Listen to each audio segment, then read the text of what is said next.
Baik, bismillahirrahmanirrahim. Assalamualaikum warahmatullahi wabarakatuh. Di pertemuan kelima mata kuliah grafika komputer, pada pertemuan kali ini kita akan masuk ke materi yang memang sangat fundamental, yaitu proyeksi dan koordinat kamera. Nah, materi ini sebenarnya adalah inti dari bagaimana sistem grafika komputer itu bekerja. Jadi kalau sebelumnya kita belajar tentang objek dua dimensi, tiga dimensi, nah hari ini kita akan belajar tentang bagaimana objek tersebut itu ditampilkan ke layar.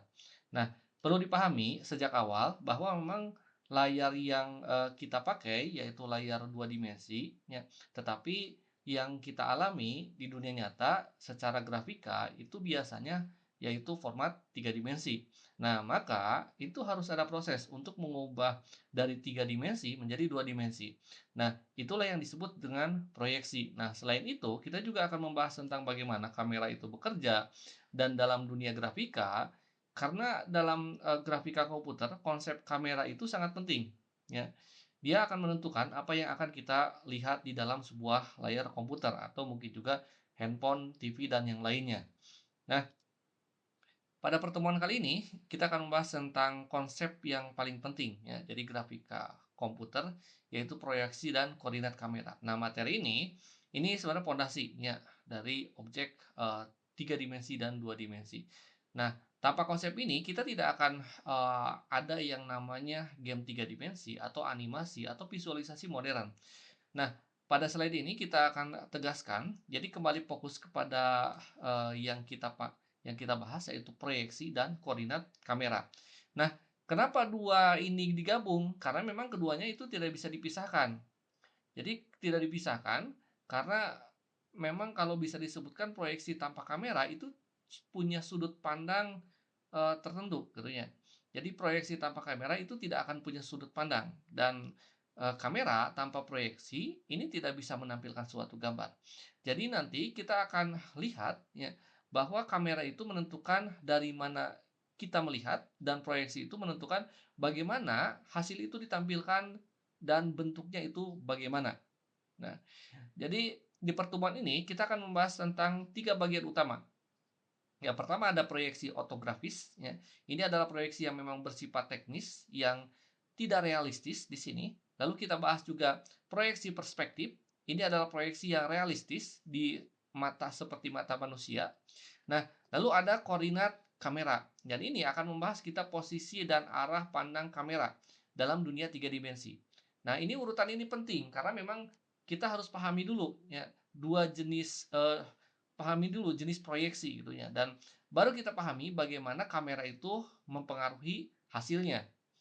Nah, tujuan pembelajaran ini bukan sekedar teori, tapi kita agar sebagai mahasiswa ini bisa memahami sistem grafika secara utuh.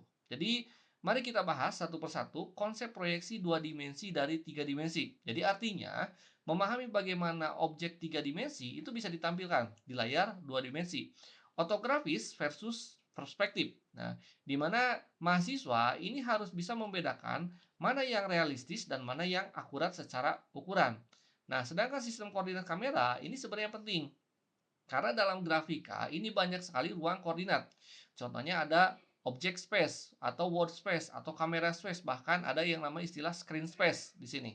Nah, lalu ada istilah yang namanya pipeline transformasi. Nah, ini adalah alur lengkap dari objek yang dibuat atau sampai ditampilkan di layar. Nah, kalau ini sudah paham, maka mahasiswa juga dapat menguasai dasar dari grafika tiga dimensi.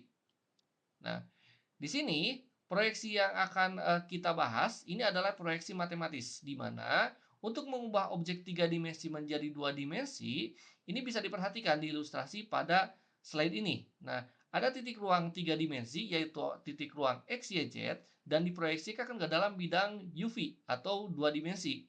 Nah, analogi sederhananya ini adalah bayangan yang kita punya sebuah benda di dunia nyata itu tiga dimensi. Lalu kita memotret menggunakan kamera atau foto yang dihasilkan dalam bentuk proyeksi. Jadi kalau bisa disebutkan, dunia nyata itu adalah tiga dimensi, sedangkan foto atau layar atau monitor itu adalah dua dimensi. Nah, sedangkan proyeksi itu adalah jembatan antara keduanya. Nah, kenapa itu penting? Karena memang semua yang kita lihat di komputer, game, film, simulasi, apapun itu, semuanya melalui proses yang ini, gitu ya. Jadi tanpa proses di sini, objek tiga dimensi ini tidak akan bisa ditampilkan di layar. Nah, lalu ada dua jenis proyeksi. Yang pertama ada proyeksi ortografis, ya. Jadi garis proyeksi ini sejajar atau tidak ada efek jauh atau dekat di sini. Jadi ukuran objeknya itu juga akan tetap. Nah, sedangkan ada proyeksi perspektif. Nah, perspektif ini garisnya ada bertemu yang dinamakan di satu titik objek terlalu jauh atau lebih kecil, ya, atau yang dekat itu akan lebih besar. Jadi lebih realistis seperti pandangan manusia itu ya. Jadi kesimpulannya, ortografis ini akurat, ya, lebih kepada teknik, sedangkan perspektif itu adalah realistis, lebih kepada visual. Contohnya, yang ortografis itu seperti apa? Ortografis seperti AutoCAD, ya. Itu adalah software yang memang secara ortografis. Lalu adakah software yang secara realistis? Ya, itu contohnya seperti software game tiga dimensi menggunakan hukum perspektif di sini. Nah, lalu pada objek proyeksi ortografis, objek ini tidak berubah ukuran. Jadi, walaupun garisnya sejajar, ini tetap sejajar, tidak ada efek kedalaman yang berarti gitu ya. Dan memang kalau bisa disebutkan ini tidak realistis. Jadi tapi memang sangat akurat secara ukuran. Nah, biasanya digunakan untuk apa saja? Contoh seperti untuk gambar teknik, desain mesin, arsitektur gitu ya. Nah, kenapa? Karena memang di sini ukuran itu adalah hal yang memang harus presisi. Nah, sedangkan di sini apa sih kelebihan dan kekurangannya? Nah, kelebihannya ini ukurannya akurat dan tidak ada yang namanya istilah distorsi ya. Nah, sedangkan untuk kekurangan secara dunia nyata itu tidak realistis. Dan memang kalau bisa disebutkan terlihat datar gitu ya. Tapi nanti ada kemudian ada beberapa konsep. Contohnya konsepnya yang seperti tampak depan. Tampak depan itu proyeksi di bidang XY gitu ya. Ada juga tampak samping. Ini di bidang YZ dan ada tampak atas di bidang XZ gitu ya. Nah, itu digunakan secara bersama. Jadi memahami objek secara lengkap di sini. Nah, lalu jadi bagaimana kita menampilkan suatu multiview ortografik? Nah, jadi satu tampilan ini tidak cukup menggambarkan objek tiga dimensi. Nah, maka digunakan untuk menggunakan suatu kubus yang ini yang namanya multiview. Nah, yang bisa tampak itu ada depan, samping, atas, yang memang secara hal yang secara nyata itu cuma tiga bagian dari enam bagian yang bisa kelihatan. Makanya disebut sebagai tiga dimensi. Nah, tujuannya itu untuk memahami bentuk secara lengkap tanpa ada yang namanya istilah perspektif ya. Bisa di dalam suatu 6 bagian ini gitu ya. Itu kita bisa melihat atas, bawah, depan, samping kanan, samping kiri gitu ya. Nah, tapi memang secara mata manusia dari keenam ini cuma bisa dilihat tiga bagian. Makanya disebut sebagai tiga dimensi gitu ya. Nah, lalu pada slide ini adalah suatu proyeksi yang memang tidak cukup atau harus ada beberapa sudut pandang. Ya. Jadi ini ada sudut pandang front, side, dan top di sini ya. Dan ini sebenarnya termasuk pada proyeksi paralel di sini. Jadi tidak memberikan gambaran secara lengkap dari objek, hanya ada satu proyeksi saja. Nah, ini terdapat bidang, padang, proyeksi, ada depan, samping, dan atas. Ini merupakan bagian dari proyeksi paralel. Nah, lalu secara 6 sisi, 6 sudut pandang gitu ya, kita bisa melihat 6 sudut pandang ya. Contoh di dalam kita melihat suatu objek mobil di sini. Nah, kita bisa melihat bagian depan, belakang, kiri, kanan, atas, bawah gitu ya. Dan itu disebut sebagai 6 view system atau 6 view system di sini. Nah, ini digunakan untuk mendeskripsikan objek secara lengkap dalam dunia teknik. Nah, lalu di sini dalam ortografis ada yang namanya istilah sumbu Z yang diabaikan. Nah, sehingga kadang yang sering dipakai itu ada XP ya sebagai X dan YP sebagai Y. Artinya kita akan menghilangkan suatu kedalaman. Jadi setiap sumbu titik X, Y, Z diproyeksikan mengikuti arah sumbu Z tegak lurus dalam bidang pandang gitu ya. Nah, contohnya ini akan menjadi titik dua dimensi yaitu XP dan YP di sini. Nah, lalu ada koordinat proyeksi ortogonal. Ya. Jadi jika diproyeksikan ke bidang XY tampak depan, YXZ ya, tampak atas dan YZ tampak samping, setiap bidang itu menghasilkan perspektif yang berbeda-beda di sini gitu ya. Nah, lalu untuk koordinat proyeksi ortogonal, jadi ketika kita melihat suatu persamaan gitu ya, di mana Z itu adalah jauh dekatnya ya suatu objek ketika ditampilkan di dalam objek dua dimensi gitu ya. Jadi secara P itu ada titik X, Y, Z ya, di mana itu adalah titik objek tiga dimensi lalu ditampilkan ke objek datar dua dimensi atau Q atau XY di dalam Q itu XY gitu ya. Jadi P itu adalah dunia nyata sedangkan Q itu adalah untuk secara dua dimensi. Nah, ini inti dari proyeksi dua dimensi ke tiga dimensi ke dua dimensi di sini gitu ya. Nah, lalu ada istilah yang namanya proyeksi aksonometrik. Jadi proyeksi ini masih sebenarnya dalam bagian ortografis, tapi memang terlihat 3D. Nah, biasanya digunakan untuk game lama atau desain karena memang terlihat tiga dimensinya itu tetap akurat di sini, gitu ya. Nah, aksonometrik itu dibagi beberapa bagian. Ya, ini ada beberapa bagian, ya. Jadi dari bagian ini dibagi tiga. Ada yang namanya isometrik, paling umum, ada dimetrik, trimetrik. Perbedaannya itu lebih kepada sudut pandang ketika dirotasi. Nah, proyeksi isometrik ini adalah proyeksi di mana bidang horizontal ini berbeda ya. Biasanya dinaikkan di sudut B gitu ya atau beta atau Y untuk menjadi 35 derajat. Nah, ini di bagian sini gitu ya. Nah, lalu, kalau proyeksi dimetrik, proyeksi ini bidang horizontal benda dinaikkan sehingga sudut B gitu ya. Ini sama dengan gitu ya. Jadi sama dengan dan memang sudut Y di sini. Nah, lalu ada proyeksi trimetrik. Di sini proyeksi ini bidang horizontal. Ini akan dinaikkan sehingga sudut B ya sama dengan sudut Y kuadrat di sini. Sebenarnya kalau dilihatkan di dunia tadi kelas itu lebih mudah ya bisa proyeksikan atau bisa mengsimulasikan menggunakan penghapus ya tulis yang penghapus papan tulis yang bersifat tiga dimensi ya. Jadi secara pandangan manusia itu kita cuma bisa melihat tiga bagian objek ini ya. Jadi tiga bagian kubus ini gitu ya.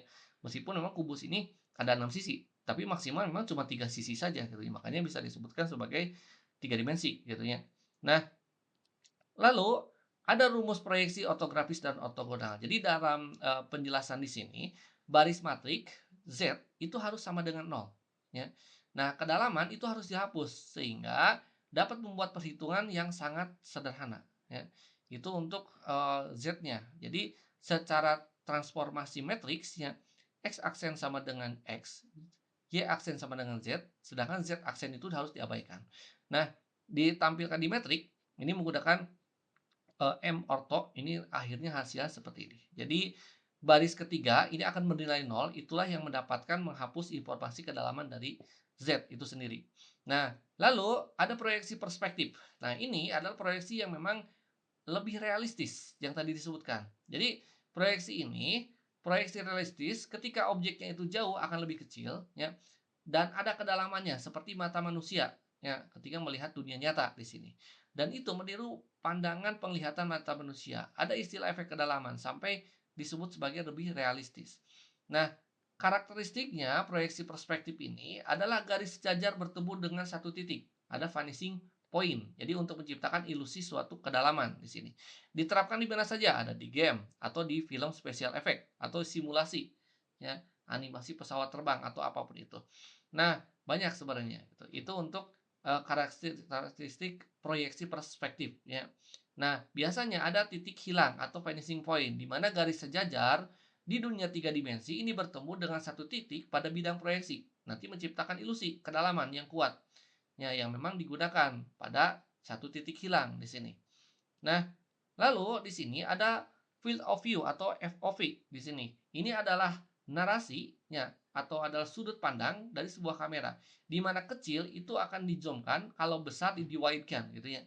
Nah, semakin besar maka semakin luas, tapi distorsi juga akan lebih meningkat di sini gitu ya. Nah, lalu bagaimana parameter proyeksi perspektif? Nah, pertama yang tadi disebutkan ada FOV gitu ya, terus ada aspek rasio, ada near plane gitu ya, dan ada far plane di sini. Nah, ini sebenarnya menentukan apa yang terlihat atau apa yang tidak terlihat sama sekali.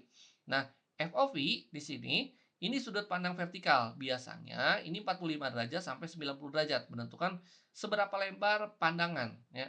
Lalu ada aspek rasio, ini dan membandingkan ya lebar terhadap tinggi viewpoint. Misalnya seperti perbandingan 16:9 di handphone atau dimanapun gitu ya, atau di layar. Dan supaya apa? Menjaga posisi gambar supaya tidak terdistorsi di sini.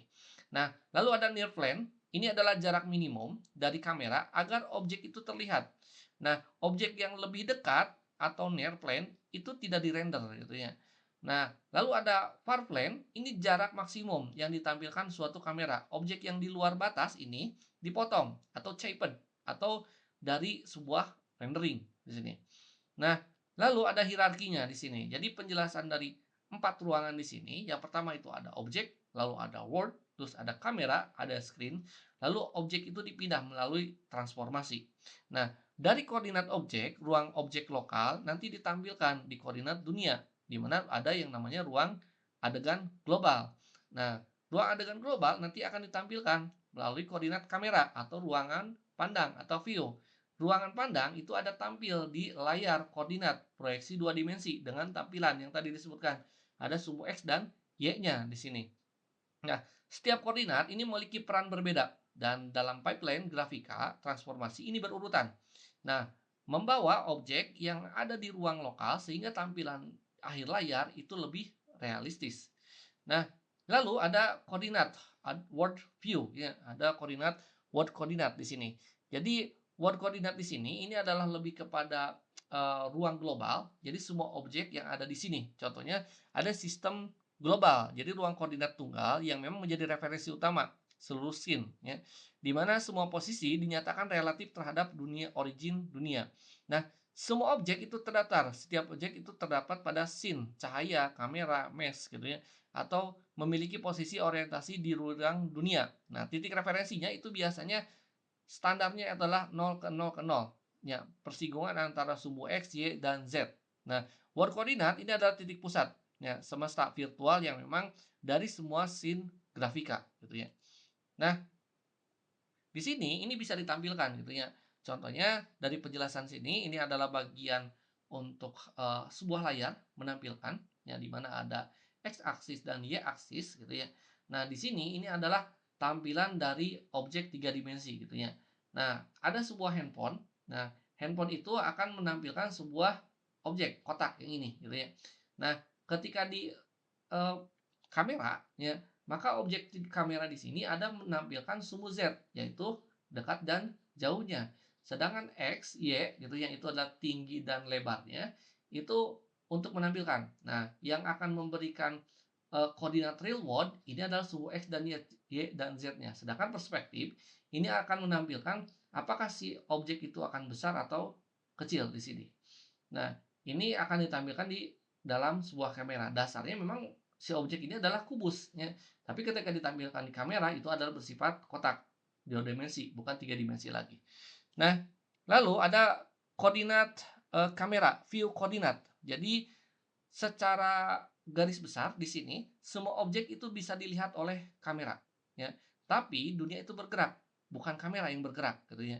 Nah, koordinat kamera didefinisikan sebagai posisi orientasi kamera nah dalam scene dan semua objek itu ditransformasikan ulang relatif terhadap sebuah kamera sebagai origin baru.